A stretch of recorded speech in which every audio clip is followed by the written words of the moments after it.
Le nerf musculocutané naît du faisceau latéral du plexus brachial.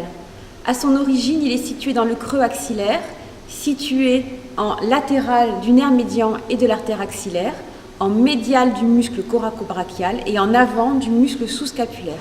Il va ensuite cheminer à l'intérieur du muscle coracobrachial, puis va être situé entre le muscle biceps brachial en avant et le muscle brachial en arrière. Il est situé dans les plans sous-cutanés, entre le tendon du biceps brachial et la veine céphalique. Il prend le nom alors de nerf cutané latéral de l'avant-bras et il va se diviser en deux branches, une ventrale et une dorsale, qui va donner l'innervation sensitive de la partie latérale de l'avant-bras. Le nerf musculocutané peut être visualisé en échographie dès la sortie du creux axillaire. Pour ce, je vous propose de repérer l'apophyse coracoïde et l'insertion proximale du muscle coracobrachial. Le nerf musculocutané va être visualisé à la face profonde du muscle coracobrachial qu'il va pénétrer.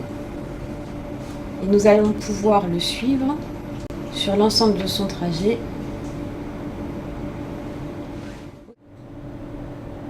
À la sortie du muscle coracobrachial, le nerf musculocutané va cheminer entre le muscle biceps brachial en avant et le muscle brachial en arrière.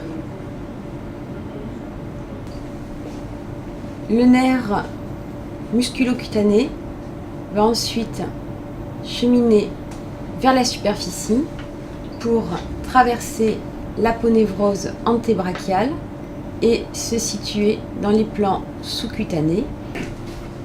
Lorsqu'il a perforé l'aponévrose antébrachiale, le nerf musculocutané va avoir un rapport intime avec, en médial, le tendon du biceps et en latéral, la veine céphalique.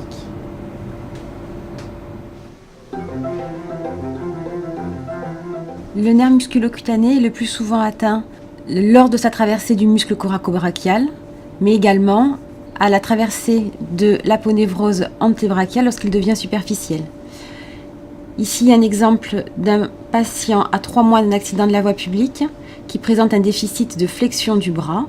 L'échographie permet d'identifier une hypertrophie du nerf musculocutané associée à une amyotrophie marquée du biceps brachial.